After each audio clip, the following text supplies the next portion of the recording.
Next destination is all Greece, huh? Yeah, my view of Greece is, just a little skewed, having grown up playing the God of War games, but if there's anything I'm best at, it's inhibiting my biases from affecting my judgment when presented with a story. Having said that, you guys want to hear a fun fact about Greece? Just a small little fun fact about ancient Greece. Okay, I ended up cutting the original fun fact because it was just a little, just a little rancid. But, so instead, here's a different fun fact about Greece. It's just one word, and if you don't know the meaning, it might elicit this reaction just because, I don't know, the word looks cool. But if you do know the meaning of the word, well, this reaction. Okay, you ready? See if I can pronounce this right. Raphandiosios. Anyway, we can start now. Our next destination is the eternal land Amphoreus, and while originally I was going to do a video talking about potential ideas regarding the land before we head there, as I was doing some preliminary research, I happened to find a lot of Honkai Impact 3rd references. Like a lot. So yeah, that's chalk now.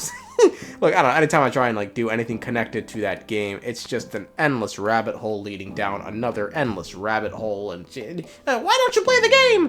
Nigga, guys, I have the same amount of hours as y'all do in a day. 24! So, we're just gonna go with the flow and 3.0 drops and just call it as we see it. So, what are we doing today? As I type this out, I honest to God have no idea. Yeah, that's right. I usually, or not usually, sometimes I write my scripts without knowing where they're gonna go half the time. Not knowing is part of the fun, but, eventually I think of something. Nanook is right. I say that not because I agree with his positions on just about anything, but he's black and I'm black, so, birds of a feather. Do you guys know what the overall plot of Honkai Star Rail is? If you're blissfully unaware, let me fill you in. Elio of the Stellaron Hunters, a likely candidate for the Emanator of Finality, once saw into the future, and the way Elio's ability works, he doesn't see into one future, he sees into many different possibilities, and when Elio looked into many futures of the Trailblazer, he noticed one common thread among them. In all our futures, we end up fighting Nanook, the Aeon of destruction, in a brutal war of what Kafka described as Aeonic proportions, and in the vast majority of these timelines, we lose. They are an Aeon, after all, someone who's destroyed a star and is backed by several Lord Ravagers. But not all. We don't lose in all future possibilities, because there are seemingly an untold amount of futures where we beat Nanook, no matter how slim the odds. There is only one thing I can tell you about the future. In the best and the worst cases, you will eventually have to face Nanook, the destruction. And when that time comes, you will need all the help you can get. It will be a brutal struggle of Aeonic proportions. Proportions that neither you, nor I, nor the Astral Express will ever be able to reach. In the vast majority of futures, that's when destiny ends. But if we follow Elio's plan, there may be a glimmer of hope on the horizon. This is what the overall plot of the game is. We travel around from planet to planet, amassing allies and becoming heroes, so that when this war with Nanook breaks out, we aren't alone. And together, with what we can hope will be several worlds full of reinforcements, we just might be able to defeat Nanook and... what?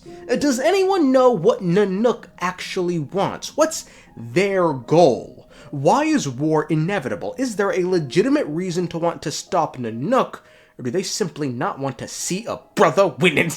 Okay, and before the simpletons come in here marching going, Nanook is destruction and destruction is bad, I've got news for you, buckaroo. Destruction is necessary. Destruction isn't some mindless force to be feared or eliminated. In fact, I'd argue destruction is an integral part of existence itself. Without destruction, there would be no room for renewal, no space for growth or change. Imagine a world where everything stays the same.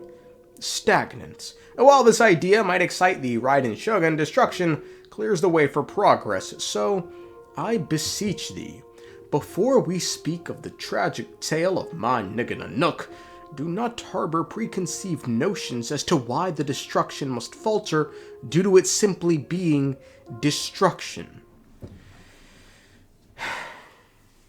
Let us begin.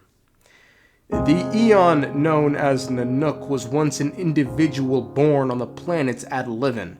Adlivin was once a beautiful world, home to many, until wars happened. Not wars caused by infighting or instability on the planet.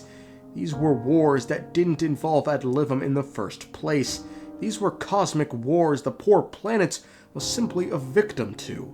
The first being the Emperor's Wars. These wars were divided into two wars. The first, started by Genius Society member 27 Rupert I, a computer discarded into a landfill. It gained sentience, took it personally, and decided all organic life needed to go, and thus the First Emperor War began. It plunged half the universe into chaos and wiped out countless civilizations. The war drew to a close at Rupert's death, which may have been carried out by Poka Kakamons. The Second Emperor's War would quite literally just be a nigga named Rupert II going, well, I'll get the job done. He didn't get the job done, but regardless, Adlivin would suffer in both of these wars, and it gets worse. Adlivin would then also fall prey to the Swarm disaster, and it was after all this Nanook had had enough. He looked up at the uncaring sky and thought to himself, why is life even worth living? The beauty of creation, the fleeting moments of joy, the rise of civilizations, they all seemed so pointless in the face of inevitable decay. Life was only born to suffer, to endure pain, to struggle for meaning in a world that never offered answers. Every war, every loss, every heartbreak, it was all part of the same relentless cycle one could never escape. What if this suffering, this constant battle to survive, is the true curse of existence? In that moment, Nanook saw the truth. Life itself was a mistake, an error in the cosmos doomed to repeat itself again and again, trapped in an endless cycle of birth, suffering, and death. What was the point of existence when every spark of life only led to more pain? Perhaps, he thought to himself, it would be better if life ceased altogether. If life is but an ephemeral cascade of fleeting joys and perpetual suffering, a cycle that turns ceaselessly with no respite, then what value does life truly hold?